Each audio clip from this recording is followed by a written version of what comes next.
The amount of true crime podcasts I listen to, I have no faith in the legal system at all. They're gonna lock my ass up. They're gonna execute me, and then by the time they figure out I'm innocent, you're a black woman. They not gonna believe. They gonna shoot my ass on sight, and I ain't even did nothing. We shot her because of her search history. She was a suspect in the murder.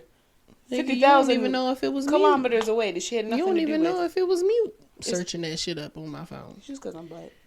True. It's just different.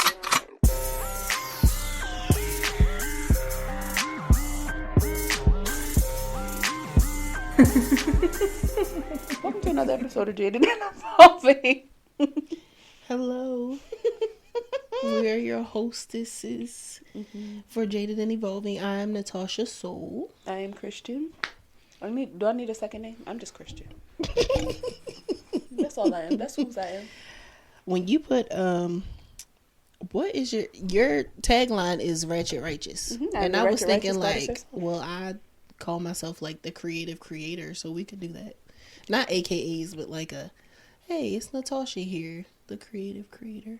And you are. I'm the Ratchet Righteous Goddess herself, Christian. I'm just a big bitch with some brown pants on. Amen? Hey, motherfucker, man. Almost thought she was naked, didn't you? Y'all got to pay extra for that. Y'all got to. You know what? Let me cut it. Because y'all was freaky. Y'all was nasty. I've never been so. I've never felt so exposed in my life. But y'all know I'm a Leo. I like attention. I like that shit. She gonna start pulling it off slowly. Your body's a whispering. Nope. Y'all won't get these vocals. No, you won't. Not today. Child, how you been for? I'm tired as fuck from that turkey bowl. I knew I was. I was like, this is dinner food. I was like, this is dinner food, bruh. Nah, fuck that shit up though. That's why I so good. Kept it slight. I know. Turkey is such a sleepy time. Shout out to Wawa for having their little turkey gobbler bowl. Amen. I'm always trying to praise the Lord. I'm not even religious. I'm just always praise him all the time. But he is worthy. Just be doing shit. This gonna be one of them episodes. Yeah. I can already see it. We not even under the influence, or are you? No, I'm not. Oh, okay. I got high this morning, but now I'm out of weed. I was gonna bring some of mine. And then I was just like, what am I? I'm not even bringing the whole kit. Like, what am I grinding up with? What am I putting it in? Why? Friend, you know I don't need none of that. You could have just bought the glass. You would have been good. I know. You know I could always make a way. I know. I mean, it's a smoke shop right up the street, so we could have done us some favors. Did us in one. They got that Delta in there because they was just like, oh, we don't require, that's what that is. They the card Delta 8. I was just like Delta 8, Delta 9, Delta 10. That kratom. CB8, CBDG, THCG, THCA. I just want the straight stuff. Just give me. Stop trying to fuck with my brain. I need the 9. If it's not a Delta 9, true. I don't want no fucking Delta 8. Delta 8 was cool when it first came out, but it definitely had it gives me a headache. Marijuana hangover. Yes. That. And it's not even, the high doesn't last long at all. It's like 20 minutes. That's some high school shit. I think it hit me longer because at that time I wasn't really smoking like that. So. Yeah, my dad, my family's so supportive of me getting a cannabis certificate. I feel like if I smoked this much weed and wasn't in school for it, they would right. They'd be like, can you get yourself together? But they're so supportive that my dad is just like, yeah, you heard about this shit, and I'm like, nah, I'm gonna bring you some Delta 8. I'm like, looking at the back of it. I'm like looking at the cannabinoids. I'm looking at the terpenes, and I'm like, there are no terpenes really, and I'm looking like, I'll be like, take this back, please. I'm like, Daddy, no.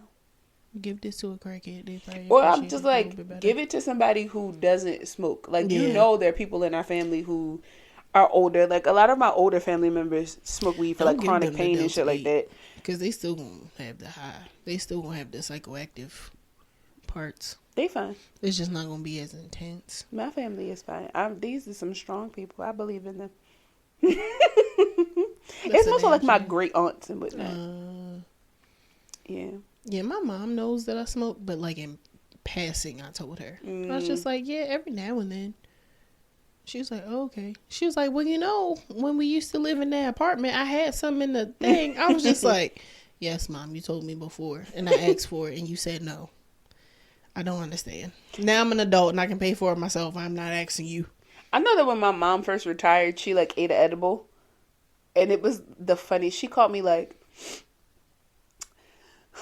Pooh, did you know that you is the 5th generation of your family? Yeah, Mom, I know. That is just crazy. And then she just got loud. That is just crazy to me. Because, like, and then he the 6th generation. And then everybody is just getting so Pooh. That is just a blessing for y'all to just be so close. I'm like, are you okay? So get off the phone. My little sister, of course, you know, lives around. She called me like, you gotta excuse her. She ate some gummies. And she gone. And I'm like, she is too far gone. She was just so in her feelings. Like, she felt everything that night. She woke up the next morning like, Pooh, I am so hungry. I said, I bet you are. I bet you are. She's like, man, you're not getting ready to go to IHOP. Yeah, eat all that food, Mama. Please feed yourself. Because that hunger. I bet you she ain't eat them shits again. I hope not. My mom is not the drug type of woman. Like, she is not the type. She didn't do drugs when she was younger. Like, she didn't smoke weed in her younger years. She never thought that it was like a thing. So she gets heavily affected by THC and shit like that. Used to be before I started smoking. I was gonna say, like, is something wrong with me? Like, my tolerance is so high now that I need like at least. I've been taking breaks. I need to take a tolerance break. From Friday when I was over there with you, and then I drank some more of the juice. Mm-hmm. Like, that next day, I didn't feel anything, and I was like, I'm drinking this juice, and I'm not. I was like, oh well, time to take a break so I can get high as a giraffe ass this weekend. Absolutely.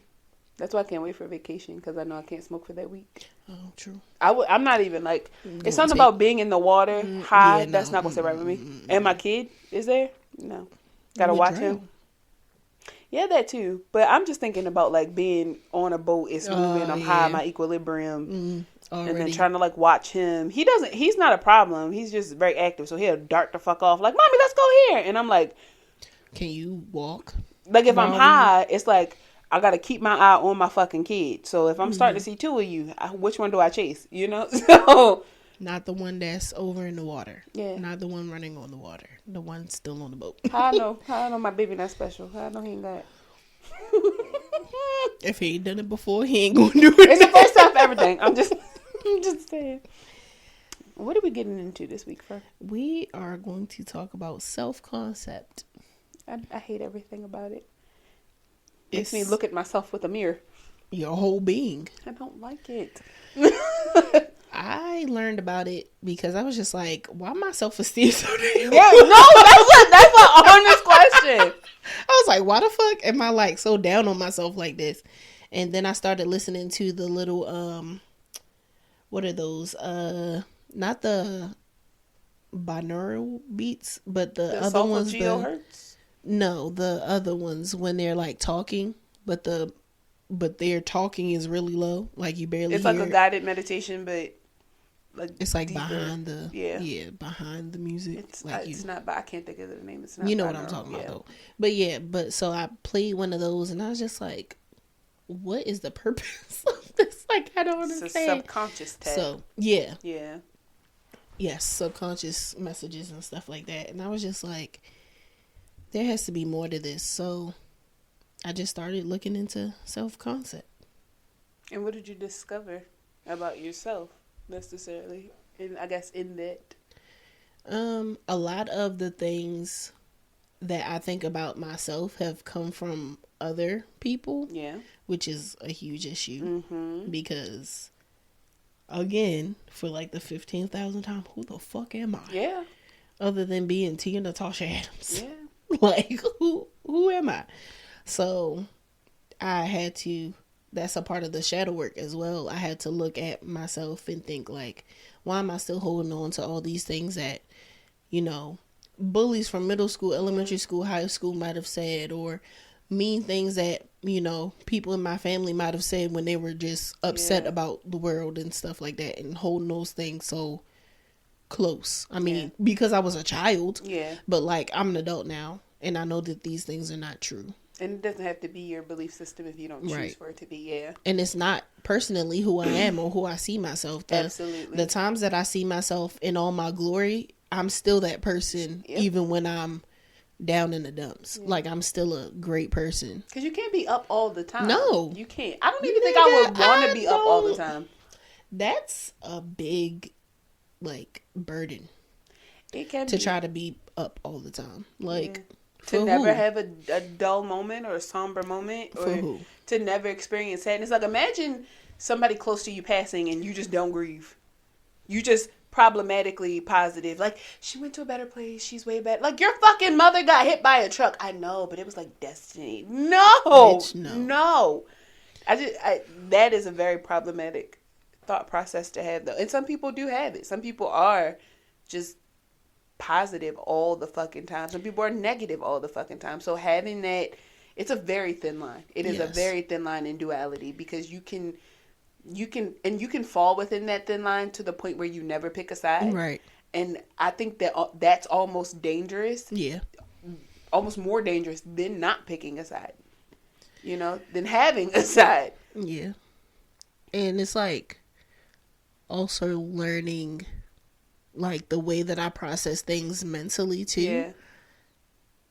That's like a big part of, like, okay, these things made me sad, so I hold on to them. But like, when the things make me happy, it's just like, oh, okay, that's just a passing, fleeting. And I just be like, the fuck? Like, why is that? I think because the sadness or anger, those emotions feel so intense, we hold on to them. But the happiness is just like, yeah, like, of course, like, that's the default feeling. But the and it's just like, no. Deep, though. Like, for me personally, the happiness be deep. Right. It be a good, and it can be very long term. Sometimes I have good weeks. I have great weeks at a time. But no, that, to your point, it's just like, how do you make peace with the fact that some shit just bound to happen? Like, I'm trying to get there. I really am. Because, again, not having a side is dangerous. Yeah. And I do feel like I am that type of person where when I'm sad, I, like, go through the motions, but I find a reason to be grateful. I find a reason to be happy and immediately try to switch back to that. Or I'm happy and it's like, this won't last long. Or, okay, what's the next thing I can do to be happy? Or, you know, whatever. It just, it feels like a never-ending totter. Like, I feel like I'm always like either one or the other, one or the other, one or the other. And it's so instantaneous. Like, 1 minute I'm happy, next minute I'm not. And it's like, if it's going to be an ebb and flow, that line doesn't break. So it should be this flow. And it's not. It is. It's like snap. It's almost like flatlining and then coming back to life. Bruh. I don't want to keep having that feeling. It's very difficult. I don't know if it's just difficult because I'm a woman. I don't know if it's difficult because I'm a person, because I'm spiritual. It's very difficult to determine, like, what makes you happy, what makes you sad, what makes you... Bruh. Because there are days where the thing that makes me happy does not bring me joy. I don't know if I'm just trying to define life too much. Yeah, like, I don't know. Depression. I don't know if I'm just trying to, like, over define my life and I'm taking things too serious. But I feel so far deep into who I am as a person, even though, to your point, I don't really know myself, that trying to unlearn the shit at this age just seemed like, what the fuck? Why am I doing this?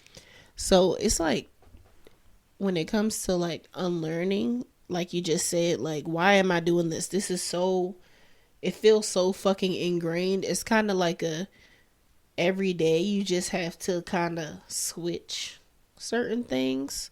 Like, instead of trying to unlearn everything at once, it's more so like okay, usually on Mondays, I see Mondays as, this is some bullshit. Yeah. Okay, I'm not going to allow myself to do that. What can I do on this Sunday to make my Monday feel better?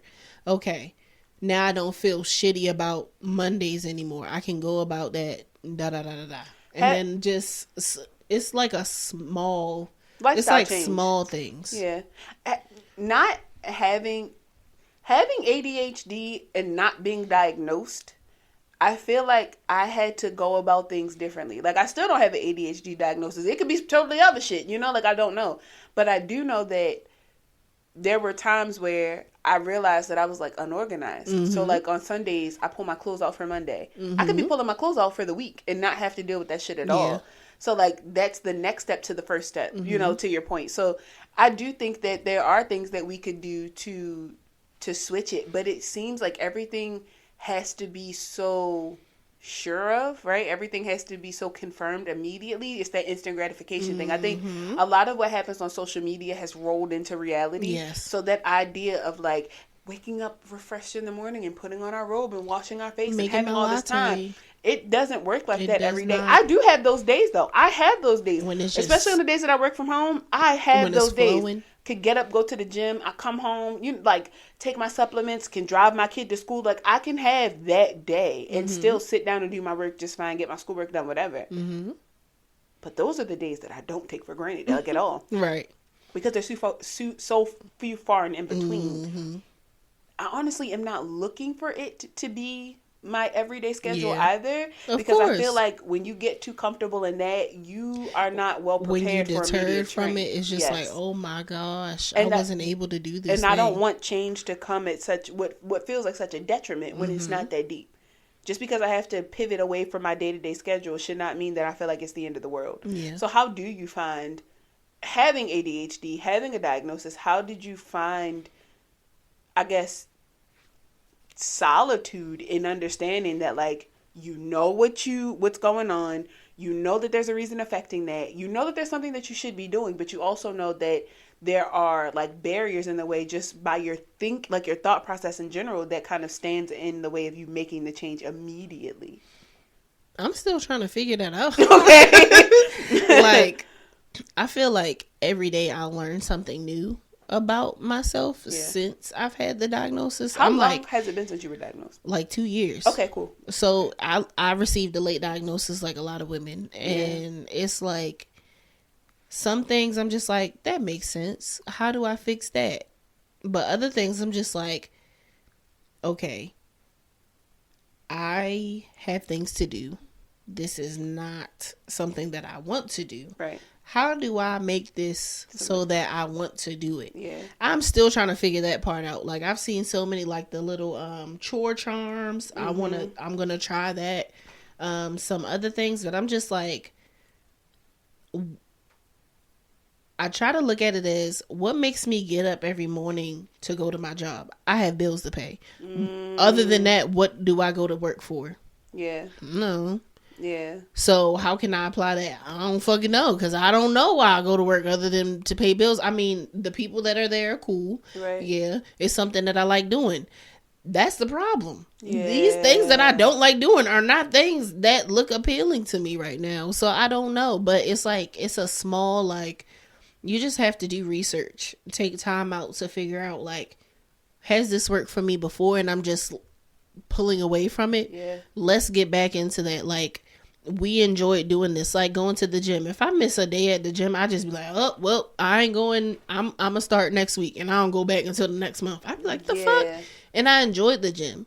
So I'm just like, I'm just trying to figure out day by day, like, is this gonna work for me? Like, pulling out my clothes. Mm-hmm. I pull out my clothes every night, so I don't have to go in the other room and figure out, like, what am I going to wear? Because now I'm, like, falling behind because I want to leave work. I want to leave out the house by 6:45. Because if I leave out later, I know I'm going to be stuck in traffic. I hit all the red lights. Like, that's what causes for a bad day. But it's so crazy that you're saying that, because it just deeply confirms that I do have ADHD, because that's how it started for me. Like, I haven't always been this, like, about her business person. I used to run from my responsibilities a lot, like, so much so to the point where, like, I couldn't afford to pay my bills. I didn't become responsible across the board until I just got tired. Yeah. Like, I was so tired of being upset with myself. I was so tired of being disappointed with myself. I was so tired of running into problems that was my decision to be like, I'm just not going to give myself problems anymore. So the big things are taken care of. It's the day-to-day. Like, I do take my clothes out every night, but why can't I take them out on Sunday so that I have them throughout the week? True. Like, that's one less thing to do. If I know that I'm working out on Tuesdays and Fridays, I pull my workout clothes out on Tuesdays and Fridays. I have an alarm set in my phone so that I'm waking up an hour earlier so that I can account for going to the gym before I go to work. And I've attributed all of that to very selfish reasons and almost very vain reasons. Why do I want to go to the gym? To be like because that. I want to look really good while I'm having sex. Like, I want my nudes to pop. Like, I want to feel good. When I look past the mirror and I'm ass naked, I want to really love who I see. And if that's what works. And that's what works for each person is not going to be the same. But if that's what works for you and gets you up in the morning.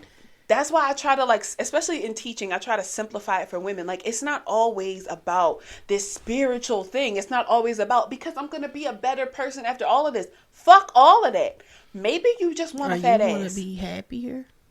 Maybe you can walk past the mirror and like the fact that your thighs don't jiggle as much anymore. Maybe that's because looking at yourself and seeing physically how you've let yourself go, it might be the reason why you don't like yourself right now. That's what it took for me. When I stepped on a scale and I saw that it said 3 anything, I said, what the fuck? And immediately got to it. That's probably what has stopped me from stepping on a scale. And now I don't. Going to the gym, I don't. I literally step on the scale once a month to just see the progress.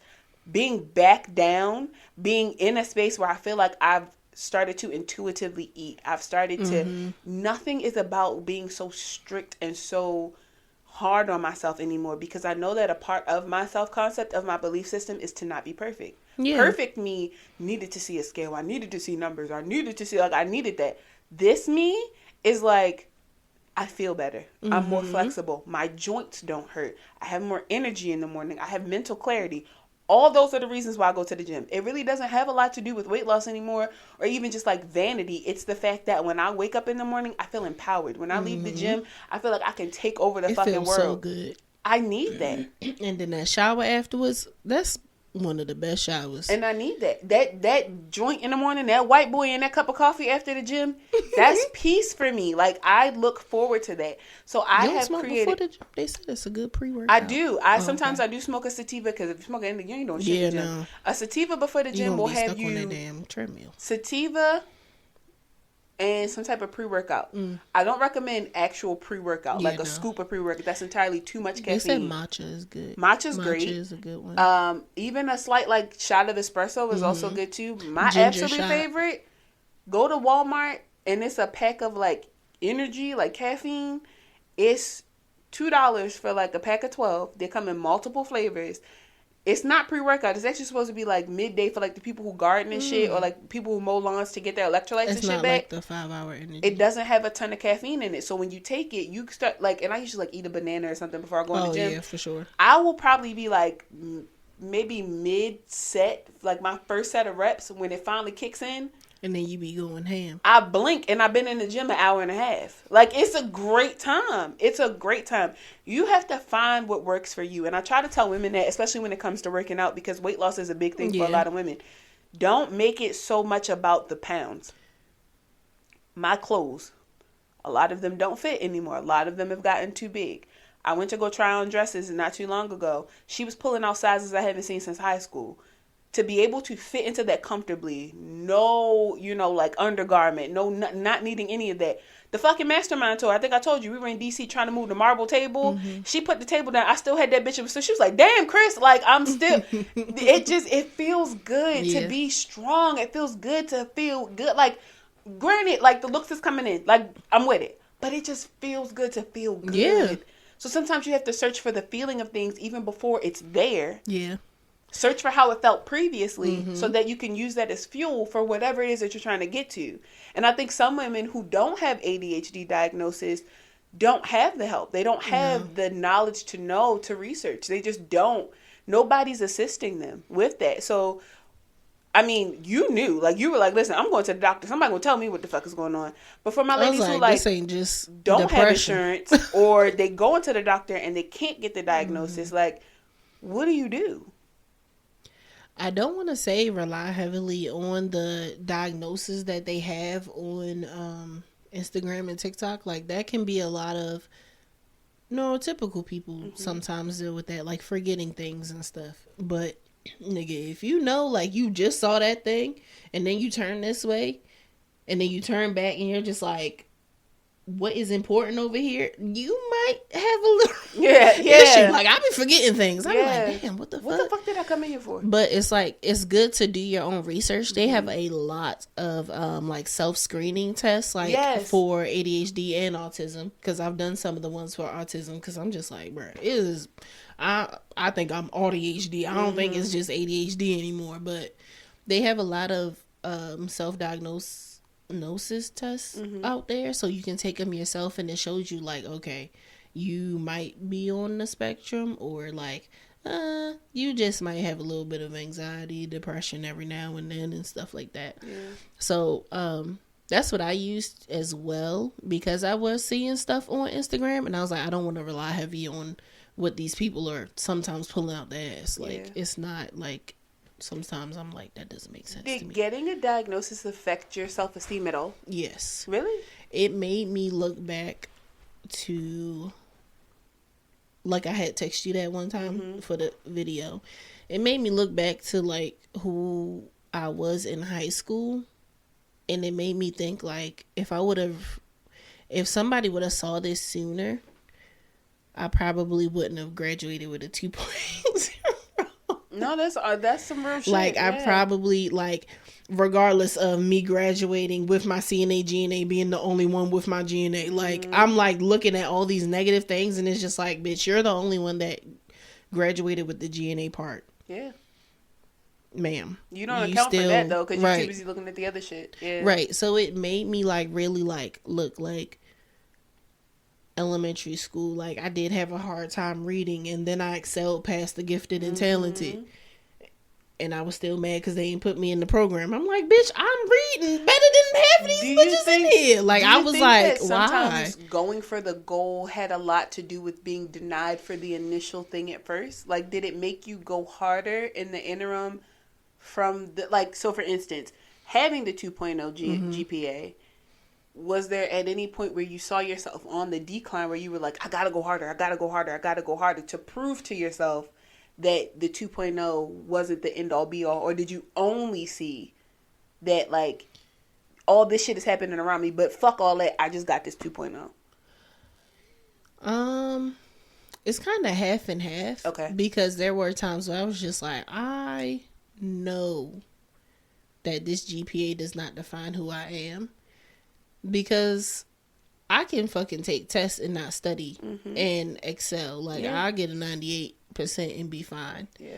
But in some other things, I'm just like, I have to study for this. Yeah. Or it kind of made me, like, just look and think, like, why do I do this? Why do I do that? Okay, that makes sense. Yeah. But now, like, with me, like, working with my inner child and inner teen, I'm just like, all right, y'all, we got here. ADHD, right? Like I got an answer, right? What we gonna do from here? Like, now, like, but looking at my, like, adult self, like, present right now, I'm just like, what are we gonna do about this? Like, what do you want to do about it? I know that's probably, like, such a broad question, but, like, I guess because, and also being your friend, it allows me to hold you accountable for the changes that you're implementing into your life. Like, is there anything that you don't mind talking about on the pod that publicly, like, it's a goal that you want to work towards? You know that your ADHD is affecting that goal, that I can show up and be, like, a stronger accountability partner in that, so that you're not reverting back to being like, because I don't want to do this, this is why I'm not doing it. So I can be like, friend, this is you not doing the thing that you don't want to do it. I know one main thing, like I just said, the gym. Like, I do want to start going back to the gym, because that was, like, my happy place. I'm already reading more books. Yeah. Like, that was definite, well, listening to them, but that's my happy place. Listening to books, sitting around with my headphones on and just doing the things like creating. I want to be an entrepreneur. And it's hard for people with ADHD to be entrepreneurs because we have so many different ideas. Yeah. But that's actually the route that works better for half of us, at least, because we get to set our own schedules. It's so flexible, and we get to plan the things. We know what we're getting ourselves into, unlike working for somebody else, and somebody can switch the pace at any minute, and we're just like, well, you know, it's going to take me a week to get used to this, and then by then you switched it again, and it's just like, what the fuck? Yeah. I had a system in place and it was working. And now I have to pivot again. Right. And although we're great at pivoting, don't get me wrong, people with ADHD are great with pivoting. We pivot thoughts all the time. We don't want to. But we shouldn't have to, because this was working. Right. So now you're telling me to stop thinking about the thing that I just was able to focus on solely. Like, I was just able to make it its own thought. And now you're telling me I got to make something else its own thought? I just got this down pat. Yeah. No, I get it. I can definitely be... One thing I need to do is probably switch gyms, too. I think it would help if we went to the same gym. I pay for a gym membership, and I'm the only person going to it. So I can definitely, like, switch to your gym. And we can do that and work out. Or I'll just get an additional gym membership and keep this one, because this one has a pool. So... I could go to yours. Yeah, I mean, that too. Because I just don't want to take a shower at the gym. Because I'll go right to work afterwards. Because your house is closer to... It is. My job. Like, it only took me 20 minutes. Shower at my house. Okay. We have that too. Like, even if you want to just like come over on the week, we can talk about this off the pod. But you see what I'm saying? Like, we can definitely make it easier out for each other. Absolutely. And that's another thing too. Like, I've realized, like, when I go to the gym with other people, I be thinking like, oh, we got a system. And I'm like, I really just like the fact that I'm here with somebody else. Yep. We don't have to be doing the same shit. I could be over here on the treadmill and you over there lifting weights. And then eventually we switch. Yeah. Or like, we might be in the same vicinity. And I'm just like, this shit heavy as fuck. And you like, yeah, girl. And then we go about our business. But as long as we're there, and I can be like, yeah, and then go about. It usually helps. I'm usually inspired by the person that I go to the gym with too. Like, I might see them doing something that I don't do. Yeah. So like, I am heavy in lifting weights. Yeah. Like, I am solely going to the gym, and I'm spending 90% of my time on some type of machine, like some type of press or some type of free weight something, and then I'm spending the last maybe like 30 minutes or whatever in cardio. Yeah. Because I'm not looking to necessarily lose a bunch of weight. I just want a fat ass. Like, I got very simple, just smaller, more toned arms, a really nice back, and a fat old ass. That's all I want. I don't even want the flat stomach. Just marinate the coochie, so we good. We good there. It's just sometimes you want to see somebody else doing something in the gym. So, like, if I see my homegirl on that motherfucking Stairmaster, I'm like, bitch is getting it. Like, I just want to be inspired. We don't got, like you said, we don't have to be on the same machine. But just to see somebody else in there getting it, I love seeing black women in the gym. I love it. We ain't never really spoke a word, but a hey sis. But to see her with her scarf on, I'm at home, there's a sisterhood. And because I go to a predominantly white gym, it's mostly a bunch of fucking old white men in there, maybe a couple minutes, and then them fucking big, beefy motherfuckers. I like to see my sis in there with the matching set on with the bonnet. Yes. Like, I like to see it. Girl, where you get that from? Where did you get that from? I'm in there the other day, my Bob's Burgers socks on. I got my fucking... I got like a jumpsuit. It's like a short jumpsuit. Yeah. Put on a sweater over top of it because I like to sweat. The lady was like, girl, you wearing them socks? I was like, girl, you wearing that hat, girl. We was in there having us a good old time. I think that's another thing too with having ADHD. You need that community. Oh, yeah. It's not... This is with anything. It never feels good to feel like you're the only one going through something. Child. So to have that sense of community of, oh shit, you forget shit too? Yeah. Oh shit, you are disorganized. Oh shit, it's hard for you to pivot at times, but you're good at it. Yep. You just don't want to. Yep. Or like any of the, the characteristics of having these type of diagnoses. It's just like, it just feels good to be able to talk to somebody and be like, you deal with that too? What have you went through to figure it out? Or how far along are you with, figuring out what's best for you? It's like, it's a dark analogy, but it's like people who have cancer and go to have their treatments, they usually be having a great time. Yeah, like in that, like in chemo, people who go through dialysis, like you sit in a room, you eventually talk to these people. Mom has MS. When she goes to get her infusion, she always in there talking to somebody. Like you say, it does help. It helps when you're pregnant and you go to a mom and a mommy and me class, a bunch of other big bitches in there fucking waddling and everybody fucking feet swelling and you tired. Those were some of the best times because I was like, and stuff. Bitch, we all in here crying. Everybody nose done spread. Everybody skin itch. I felt at home. Yeah. I felt so at home. I had only gone to like 2 or 3. I just needed to know that it was some other bitches struggling and their baby daddies wasn't shit either. Right? That's what I needed. I needed somebody else to cry that they motherfuckers wasn't helping them either. Yes. And we all stayed in touch and now everybody motherfucking and got it together. Like sometimes you just need that community. You do. You need a community. And I hope that as the podcast grows, that we are able to create that sense of community amongst women. If you have ADHD, if you're just a woman in general who is just struggling, going through the motions, we are here. We're here to talk. We want your letters. We want to get the emails from you guys, the DMs, all of that. We want to have the conversations. We want to gauge those conversations. You're not in this bitch alone. No. You're not. We didn't find each other until like later in life. Mm-hmm. And this has been like the most support that I've had in being neurospicy, being a little fucking ditzy and lost sometimes. Sometimes you need somebody to be like, nah, I be forgetting shit too. Yeah. I'm going through shit too. Like, I have undiagnosed ADHD and I'm a mom. So I can relate in ways that Natasha cannot. But Natasha is somebody who's in a relationship, in school, a black woman, in text with diagnosed ADHD. I can't relate to that. Like, there's a space for everyone. Yes. When somebody tells you that they are willing to show up as a supportive member of your life, take them up on it. Take them up on it. Especially when they follow through. Even if it's a total stranger. There are online communities. Don't feel like because you can't, reach out and touch that person that it doesn't hit the same. Some of the greatest people that I've ever met, like in my life, I didn't meet until after I met them on the internet. I'm talking about like stayed in their houses, slept in their houses, met their mamas, been around their kids. Like, we close. We're locked in. We celebrate shit together. I met them on the end. I literally met these people on Twitter. And I am so excited because I want to fly out to the Midwest sometime next year because they just bought a house. Like, just got married, just bought a house. Why would I not? I don't see why not. One of my closest friends, we've literally only met in person twice. Aww. She moved from Philly to Texas. One of my greatest girlfriends. Can talk to her about anything. Aww. Why would you? There are really some amazing people on. Now, there are some motherfuckers that will chop you up and put you in your basement. Use discernment. Use that intuition, baby. But don't miss out on opportunities because you feel like nobody else knows how I feel. You're not liking those TikTok videos for no reason. It's not just like, oh, this feels like so relatable. That's because it is. That's because it is. It for sure is. Don't be afraid of community. I think that's another strong part of self-concept is understanding that as you make changes. You can't always do it by yourself. Yes, you can't. As you make changes to your life, you need assistance. You need help.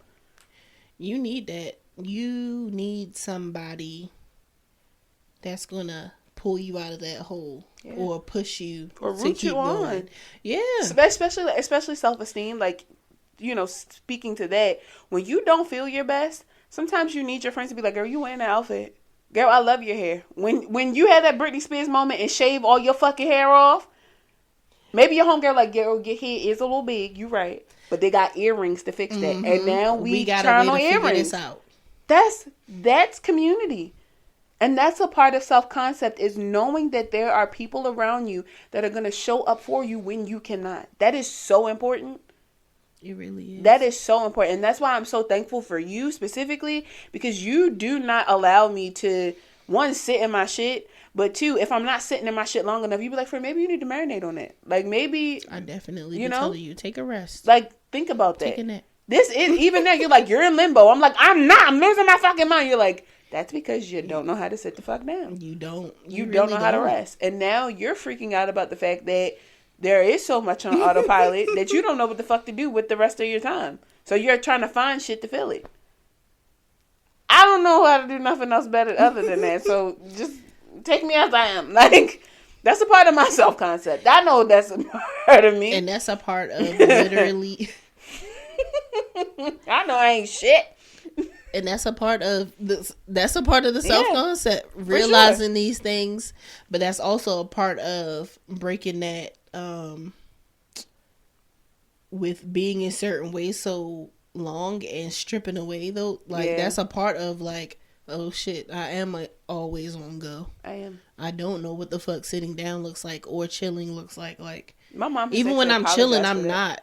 My mom had to apologize to her children. Like, she apologized to all of us. She's like, she always had us doing something as kids. Like, we never had downtime. I wish my parents had me doing more. Girl. I'd be feeling so fucking lazy. We was doing shit every day of the week. Like, if it wasn't something that required to practice every day out of the week, she was going to find something to fill those days. So now that we're older and we have jobs and things like that, I don't think that that's something that she equated for. I don't think that she ever thought about like, oh shit, one day my kids would actually have other responsibilities. I don't think parents really be thinking about the long game. They don't. They just now, like, while you're with me, you're going to be this, that, and the third. Like my little sister, she can lay down, but her mind is always on go. So like when she's laying down, she's just like, fuck, like I feel like I should be doing something with myself, and I feel bad for like taking a nap. Like sometimes she will grant herself, because she's 16. Sometimes she will grant herself that nap, but she also like with 16-year-old, you know, got 2 jobs. Nigga. You know, so I got 40 fucking things I got going on, and I never sleep. Like, to the point where everybody like, are you sleeping? And I'm like, I actually am getting 8 hours of sleep. They're like, there's no way I'm not with the way you look. And I'm like, not with the way you look. Wow. But it's honest. Like, my fiance's mom said, you're sleeping, but your brain is not sleeping. And that's why you look so tired. If you're dreaming about I'm not having dreams. I have not dreamed in months. I have not had a fucking dream. The last dream I had was a couple weeks ago, but I know it's probably because of something that I ate, because I had a dream that somebody, and girl, the way like, I had a dream that somebody was withholding information. Remember I talked to you about the whole situation after I had that call with you know who? Mm-hmm. I had a dream that the other person, all her fucking teeth fell out. I had a dream that all her teeth fell out. And I was like, that in itself, that's telling me something. That is telling me something. That's the last dream I had. And that, it's been about a month. Spirit say you won't get these these messages. If I need the message, I'm gonna get the message. But when it comes to just like having a dream, no. I've tried taking melatonin. I've tried putting aquamarine in my pillow. Because a lot of people don't have dreams that smoke. It could be. It could be stress. I know that when I'm stressed, I don't dream a lot either. It could be a nasty combination of all of those things. That stress and not having dreams. I'd be like, can something take me away from what the fuck I'm thinking about all the time? I can't even get a fucking. I wake up in the morning like, well, that was night. That was dark. That was dark. Right, literally. That had nothing. I hate not having dreams. And then I wake up the next morning and I'm like, I can't even account for my dreams. Like, bitch, that's because you ain't have one. I'm trying to dream because that's when I know I'm getting decent rest. I did sleep better last night, but that's because I turned the air back on because, you know, the weather's been weird. So I think that might also be, you know, have something to do with it. But 68 degrees. Yeah, like a 67, 68-ish. Absolutely. Yeah. I know it's something. I know that it's something, but I also know that I'm on the tail end of it and it's almost over. Because once this trip come up, girl, the minutes that I get on that boat, up and stuck. The only reason why I'm getting the Wi-Fi, of course, is so I can keep in touch with my fiance and make sure that he's good because of his, you know, work hours and shit. Sucking, though, all I need is to be able to text him back and forth and like to, if we have to FaceTime, to, like in emergencies. Also have to account for like my aunt because, you know, that's my best friend. I gotta make sure she alive and well. Oh, for sure. But like his tablet and things like that, that's all I'm trying to account for. I don't want no social media. I'll take the pictures and I'll post them when I get back. Yeah. I want to rest. And I'm going on vacation with y'all got that drink package? No, because I don't drink a lot. I think it would be a waste of money. If you buy a drink package, you should be having like 9 drinks a day. My parents got the drink package, and I had like 3 drinks. Yeah. But I was also on their drink package. So I think I might just have like a glass of wine with dinner every night. Okay. I really want to have a very sober experience. I want to just enjoy being around my child. I really enjoy this time too because his dad usually doesn't go on these cruises, and we do a lot as a family, and we do our separate time as well. But I feel like this is our thing. Like it's him. He knows that like me and mom are getting ready to leave the country, and we're going with Oma, and it's a thing for us. And it sucks because he always loves when my little sister goes. He's like, Tina is not going this time. And I'm like, yeah. She not going? No, because she has school, she has work, she has everything else, and we just bought her a car. So her part of the trip, she was like, I don't give a fuck about a trip. I want a car. We was like, all right, well then. And now she like, now that I think about it, no, no, you know. So we have that experience. Like, give me the motherfucking car too. I ain't even gonna lie. She set herself up. I'm out. That's a strong self concept. She know what the fuck she want. I'm out. Yeah. But I'm going on vacation with the Queen of Rest, so I know that I'll be fine. Like, I'll be good. I know that. And she gets the house to herself. Yeah, but her uncle, somebody gonna have to come. True. Check on her. Check on that. Check on the baby. I'm gonna send the fiance around there because my mom is actually moving closer to us. She'll probably be like 20 minutes away. Both the grandmas?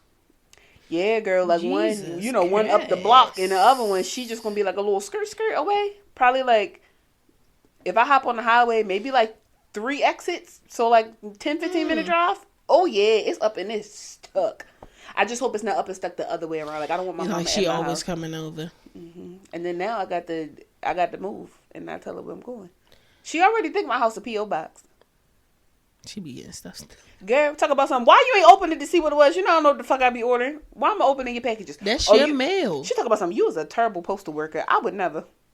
Like, first of all, just because you will open my stuff don't mean I want to open yours. I told her, I said, if I open it and it's something that I can fit and or something that I want, you're not getting this. So I would advise you to not let me come look get your your packages. stuff.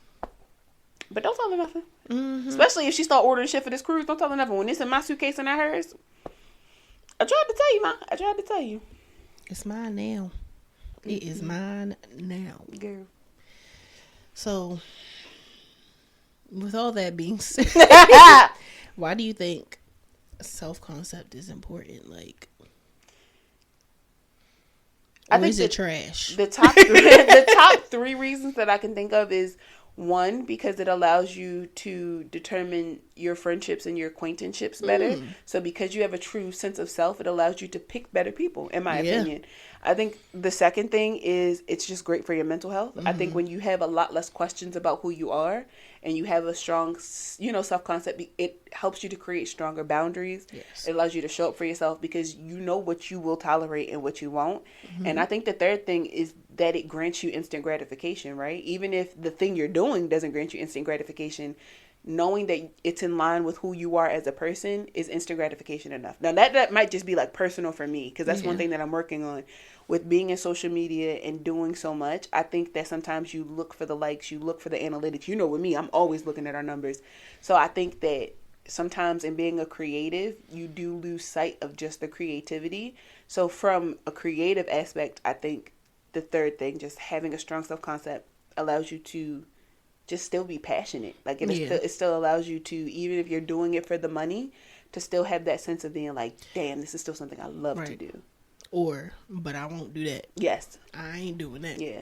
You won't get me on that hill. Absolutely. I think that's one of the strongest boundaries that you have to have in having a strong self-concept. And a part of that concept being a creative is because people will try to get you to do shit for free. Wild stuff. Just because they know it's something you love to do. Oh, can you paint me something for my living room? Like, yeah, absolutely. It's gonna try, but like, don't you paint for fun? For me, yeah, I paint for me. But painting for you doesn't sound fun. That sounds like work. Especially when it's something that you want. That's not what I planned on painting. Now, if you want to just buy the easel, buy the supplies, and get me, I can do that. But you getting so specific about this, yeah, no, girl, that's gonna require a really strong boundary. I can like draw on the thing. You can paint by numbers if you want. I'll draw it up. Now that sounds fun. But if you think that I'm gonna spend my hours doing this, you can suck my ass. I'm not doing. Why do you think it's important? Or is it ass? Basically, for all the same reasons that you said. When you know what you will do and won't do, it's way easier out here in the world as an adult. Because, with teenagers, it's like, oh shit, that's the popular thing. I'm gonna go do that. Yeah. With being an adult, it's just like, I got fucking bills to equate for. I got a family. I got this. Do I look like Boo Boo the Fool to you? Do I look like I was born last some night? Some of these people do look like they was born last night, and they act like it too. Some of them act like they was born this morning, and that's their problem. And that's a lack of self-concept. Exactly, that's a big lack of self-concept. But when you know what you will stand on and what you'll just be like, all right. No, I think that's very important. Is there anybody that you see that you really admire their self-concept? Like, do you see somebody you like, that's that bitch right there? You are very, of course, outside of being stressed right now, you are very in tune with who you are. And I know that didn't come easy. No. But like the person that I see, you are just so sure.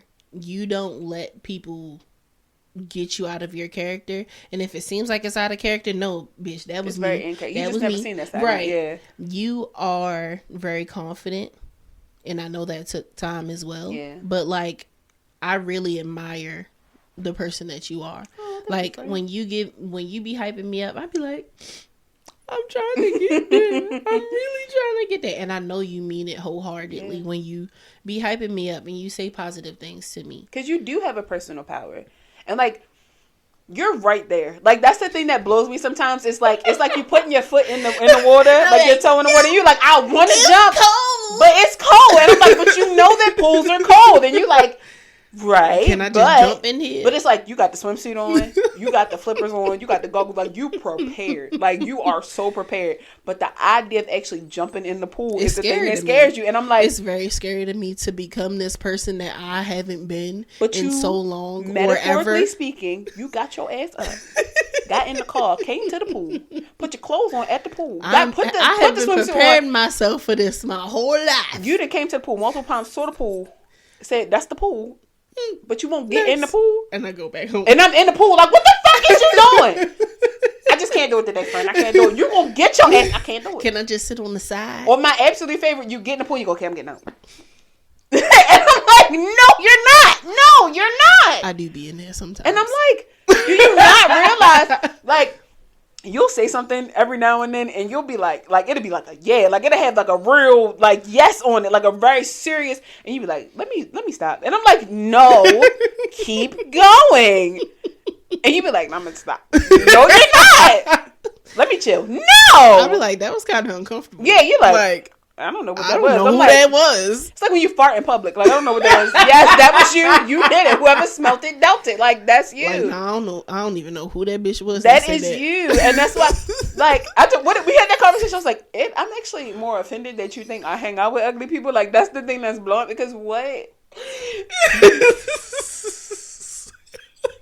I'm not even really offended at the fact that you think that I'm more offended at the fact that you think that I was hanging out with ugly bitches. That I was hanging out with ugly people. You thought? Like, fuck the way you feel for a second. Let's do that to the side. Did you think I hung out with ugly bitches? What type of bitch do you take me for? That's how I was like, do you girl, I be wanting to beat your ass. I be like, she don't know. Like, even like the live show we went to, he was like, I'm gonna wear this, and he was like, but then I'm gonna put this on. He was like, but that's kind of like I'm like, if you don't put the fit on, I'm gonna bust you in, because it's like a 90s theme, and I'm like, right, and then you got the fit, and then you put it on. He was like, okay, I'm cute, and I'm like, yeah, and then he was taking all these pictures, like, and he was like, let me stop. No, kid, God, it's. Meanwhile, I'm in the corner like, how can I like take this off and roll it up to show more titty? Like, what? You like, friend, I'm trying to get like you, ma'am. The fuck? Like, I admire you. I more so admire you because I think that you were my outside looking in. So it was a lot of like, people could see my progress and I couldn't see it. Mm-hmm. And I think that you give yourself credit for the process, but it's not a long-term credit. Right? It's almost like you give yourself report cards each quarter and you're like, oh, I could do better next quarter. And it's like, how about we just do, like, let's deal with the fact that you got through the quarter. True. Right? Like, fuck a grade. Like, the grade, you get an A for effort. Right? Because I know, because to your point, some things you don't want to do. So when you actually go through with them, I make it a big deal, and you're like, it's really not that deep, but it is, because I know what it took to get you here. Because I saw you over there, damn near on the brink of tears, and you know trying to get you the shit. I will go get balloons, get a cake, and it'll be like, congratulations on sending your first email. Like, I don't give a fuck. I don't care, because I know what it took. We're celebrating. I don't want to put these episodes out. You're gonna do it, and then we're going to dinner. I'm talking about black dress, like swanky champagne, because you posted 4 episodes. I don't give a fuck. I want to celebrate my friends. I'm trying to say. True. When my homeboy got custody of his daughter, we're going to dinner. I don't give a fuck because I know what it takes for certain shit. I know what it takes. Yeah. And nobody celebrated me. Nobody celebrated me. When I started businesses, nobody believed in me until it really started to do numbers. Yeah. And the people that did believe in me before it ever did what it did, those people, one of those people is dead and gone, but she was 96. True. So for my great aunt to call me like, hey, I'm trying to purchase from your business, that was a big thing for me. Mm-hmm. She saw me before. She didn't even know what the fucking analytic was. And then once I dissolved the business, she was like, you know, Christian, what happened to your business? I'm like, oh, you know, Maki, I don't do that anymore. She's just kind of like, why? Like, right. That's like, excuse me? My personal power came from those women, you know? So I never had a chance to be mediocre. Like, it was never even an option. Like, even to this day, the women around me are way stronger than the men around me. And I don't mean that in a negative sense. Like, yeah, them niggas can move a table, but that bitch can move a mountain if she put her mind to it. That's the type of bitch I want to be. My granny a trill ass bitch. My great aunt a trill ass bitch. My mama one of the trillest in the game. You feel me? I don't have the option to be mediocre. So when I see another black woman around me and she trying her damnedest and she's still on that mediocre shit, you gonna get cussed the fuck out. Because do you not know how fucking good you are? Do you not know how amazing of a woman? And if you don't know, I'm going to affirm you until you can affirm yourself. I'm so big on that. You do not get to be mediocre around me. You don't. Because then that means that I'm mediocre. True. I'm guilty by association. And bitch, you can't have low self-esteem over here. You can't. Not with the type of shit I be doing in public. It ain't no way in hell. And I'm not talking about like the people I be around. I get my big ass up on tables and shit and start twerking and dancing on chairs and dancing, shaking titties with drag queens. If you insecure in the corner, who gonna take the pictures? Right. Get your ass up on this table and shake these titties with this drag queen with me. We out here. We out of town thugging with our rounds, okay? Reverend Sexy Red. I'm sick of this. That's how I feel. So the fact that you would think that I could have somebody around me that is just so, I'm not sure about that. You need to be. You need to be sure. Well, today you get sure. The fuck? I cannot. And you know I'ma always be in your corner. I don't give a fuck. I'm always in your corner. And I'ma cheer you the fuck on. I'm talking about like a ghetto, like, go friend. She gonna be out there with the damn sign and everything. What? With a fucking, I'm gonna have lights on my shirt. I'm like, we did it! It has nothing to do with me. Nothing to do with it. I'm not even included in any of this. It's the fact as though she did it. I don't care. Like, that's true. Don't walk across the stage. I dare you to get a degree. It's gonna be ugly in there. And that's why I called you when you got when you said you had the interview and shit. I was just like, oh shit. It's because those are big things. It doesn't have to be. And I think that's something that people have to learn. Is don't wait for the really big accomplishments. Just the opportunity is a big thing. Celebrate that. You won't be waiting for a minute. I think that also helps with the ADHD. If you give yourself those smaller celebratory moments. Stars. We should get a sticker chart. We should. Oh, I like it. Because am I 6? Yeah. It could be. We speak to each other's inner child a lot. Oh, for sure. We've talked about that before. I'm like the little kid that was like in the corner, like doing the little dances, and you came over like, are you okay? Right? Like, you just kind of came over like. You be like this, and I'm like, I don't know what music we dancing to, but this looks fun. I hear what she hear. Right. Like, that's really what it is. It's literally like. I'll meet you where you at. But you need people like that. And you don't need people to always meet you on your side. Go meet them, right? Be on their side of the spectrum. I think that's where the fun really comes in at. Yes. You know, when you can get into other people's actuality of themselves and enjoy the things that they want. Sometimes the self-concept don't even be about you. Sometimes it's about the friend. You know, it's about the family member, the cousin, whomever that you're celebrating.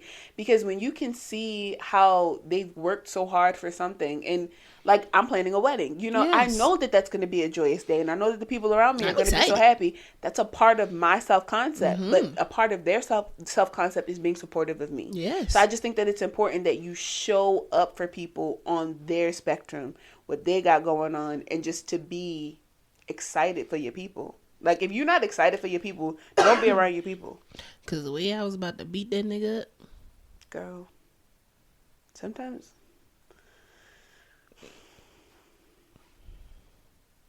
Reel it back. And just take him out. Like, it's like a stun. Like a scorpion. That's what we need. We should start a vigilante group where there's one in India. Just randomly punch niggas in the face. Well, in the vigilante group, I think it's like 18 old Indian women. They got bamboo sticks. I like it. Whoop that nigga ass. I don't know what the Baltimore version of that would be, but we could walk around with like 993s on. Like some New Balances. And we could fucking Park Heights stomp on some niggas. crazy leg and beat the shit out of him. I don't know. We're gonna figure it out. We're gonna get police batons. You know niggas are scared. I got one in my purse. I just swap it up. Flop.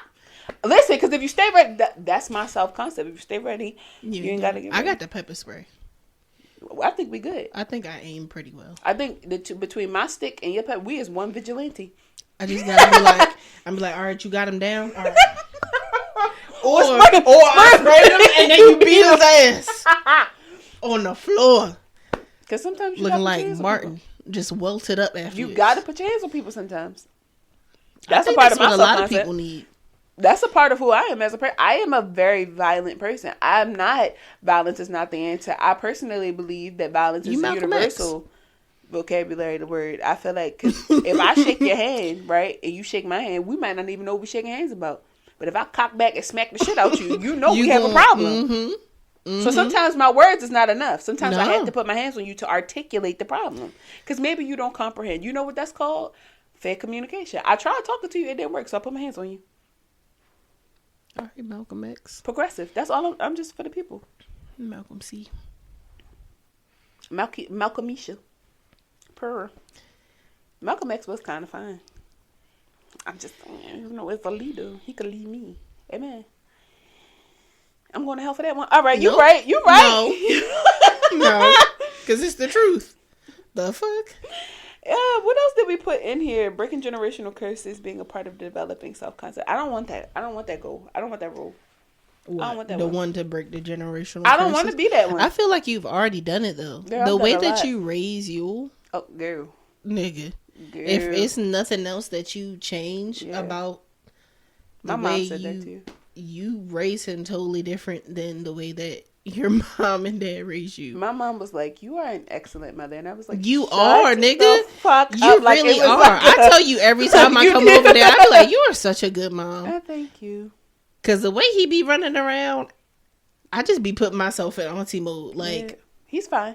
Yeah, he's fine. He's a very. He is well taken care of, and you can tell. And like he doesn't want him need to for have nothing. A strong self-concept as a child. I don't want him to have to go through a lot of the shit that a lot of children have to go through because they weren't given a voice. They weren't given space to speak. So like, people kind of find it uncomfortable. Like he can tell his father and I, like, leave me alone. I think that's very important. He doesn't want people to be bothered. Need their space. If we've done something to upset him, if he's done something and is now reprimanded for it, it says leave me alone. I know that that's his reaction. He needs a minute to being upset. We're gonna correct which is fair. Yes, but we're not gonna be like, who the fuck are you talking to? Right. I know who the fuck he's talking to. He's talking to me. But we're gonna talk about tone. We're gonna talk about, like, when is that appropriate? We're going to talk about the fact that... How do you ask for someone to leave you alone? You know, like because you're upset. Can you give me a minute? I need some time by myself. And he does that. Or he'll just walk away. My child is the king. That's me all day. Walking the fuck away. That's me all day. Separate myself. You talking to me? I ain't want to hear it. I'm be over here. And his dad allows him to, like, articulate himself through curse words sometimes. So sometimes, like, he be in the house playing a game. He be like, motherfucker. And I'm like... Motherfucker. He fucking died in the game. That is a fair assessment. Like, he's a sponge, so he's only learning what he sees from his father. His father is a gamer. You cannot ask a child to change behaviors that they're mirroring if you're not changing the behaviors that they're mirroring. So we can't get mad at our child. You cannot be a do as I say, not as I do as person. He's a reflection of his household. Is that concerning sometimes? Yes. Because we be in that bitch screaming. Like, just sometimes on a random Sunday, we just got to get it out. He do be seeming like he off a perk sometimes. I'd be like, you good? And then I'd be like, but look at his mama. She not. I'm like, she not saying nothing. All right. If he jumping on the couch with a popsicle out of his mouth and then want to swing from the curtain, did he break anything? No. Do I want him hanging from my curtain? No. But we going to have that conversation. But is he leaving me alone right now? Yes. He know. He does. He's a very confident child. I'm just working on him finding his inner voice. Yeah. Because he is one or the other. He doesn't have, and I know it's because he's sick. So as he gets older, it'll get better. But he is either, oh no, everything's fine when it's not. Or it's, what the actual fuck? Like, he's that child. He's extreme. Not, it's no in the middle. Like, if his cousin is getting on his nerves, it's not like a, you know, hey, like, let's take a break. It's like, shut the fuck up. Yeah. And it's like, but he's 6. I'm like, but she got on his nerves. So, you know? Like, I don't make him share. I don't, like, he knows the importance of sharing. This child is always trying to give his allowance away to homeless people. Like, he's very big, mommy, can we give him $1? Mommy, why doesn't he have a home? But he's also like, I'm not sharing my toy with you because I'm not done playing with it. Right. And that's fair. My child is a very dualistic child. Like, I'm very proud of how we're rearing him. But I'm not taking on no more generational curses. I'm done. I'm done. We got the first millionaire in the family. We good. We got mathematicians and first-time home buyers and doctors and lawyers. We got all that shit. I'm not doing nothing else. Y'all don't even do nothing else. I did the child one. That's it. Everybody else take a trauma. Take a generational curse. Y'all go ahead. Do you feel like you've broken any generational curses or working towards breaking any generational curses? I feel like a big one for you is the detachment from a fixed religion. Yes. I don't really think of that as like a generational curse, but given the conversations we've had, I can see how it could be one. For sure. Yeah. Because that started up the process of me looking at my self-concept with me not being so attached to this part of my family. It's just like but who am I? What do I believe in? What will I stand for?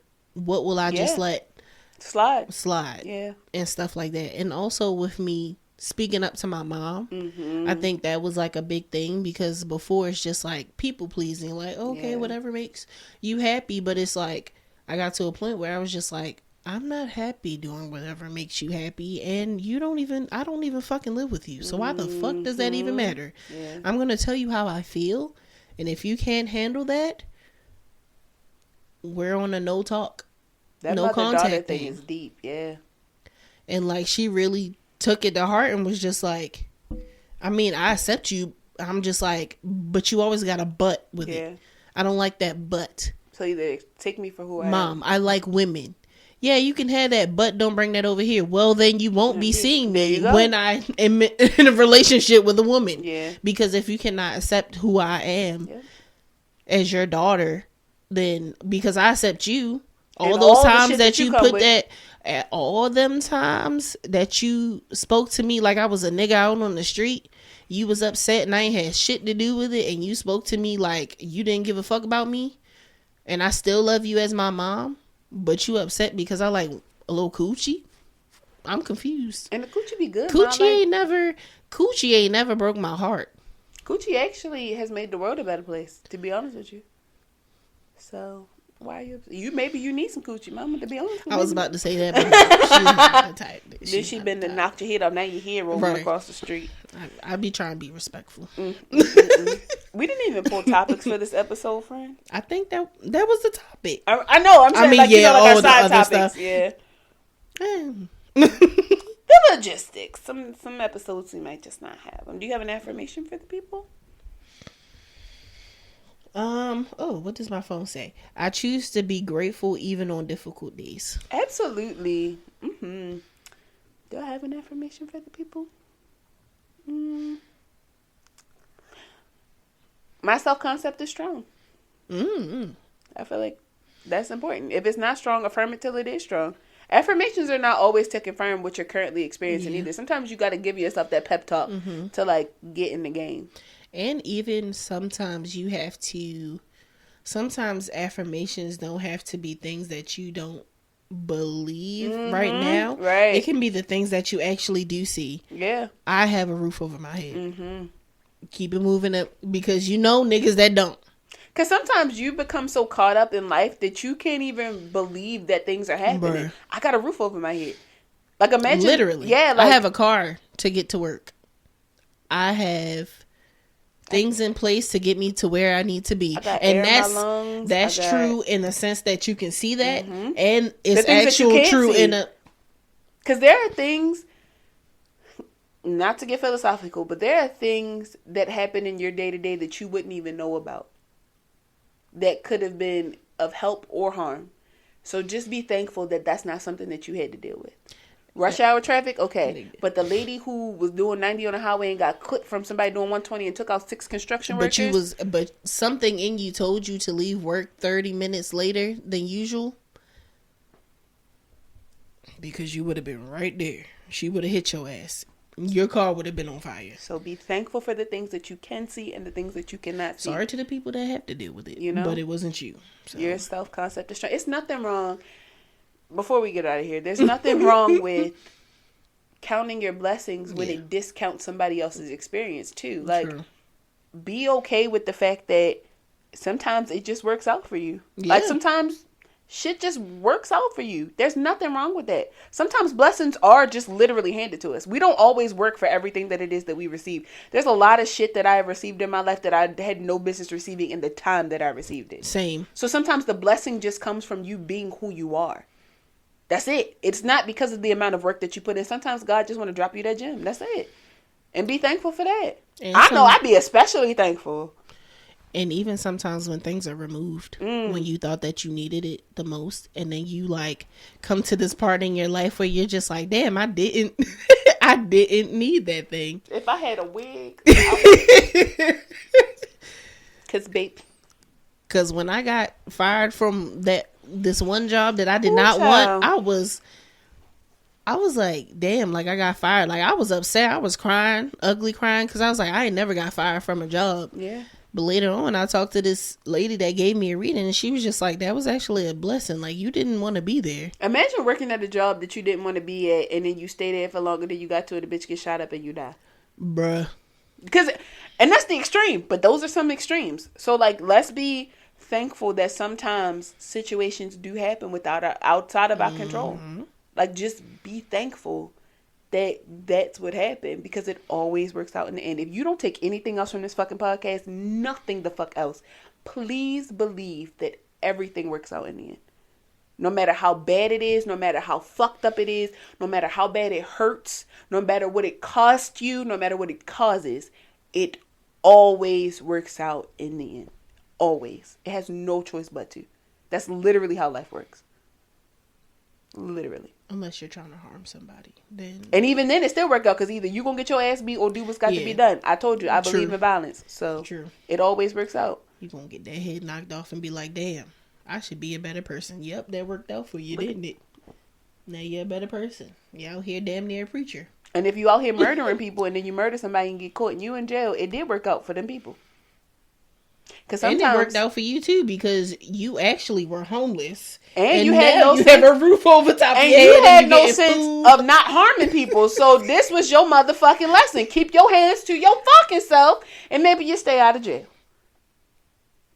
They got a roof over your head and you getting food. 3 hots in a cot, and all it took was for one motherfucker to die. Sorry, but they got paid. The family got paid. Amen. So look at that. Money don't bring them back, but you well taken care of.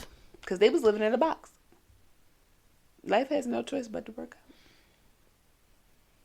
So this has been Jaded and Evolving. We truly appreciate y'all for tuning in. I am Natasha Soul. I'm Christian. Today. Yeah. I gotta find a new nickname. If nobody's told you today, please let me be the first to say that I like you and I love you. And I tell people that over on my own platform, but I think that is something I'm going to start bringing over here. I like it. Yay. Now I'm going to give you the finger. Bye.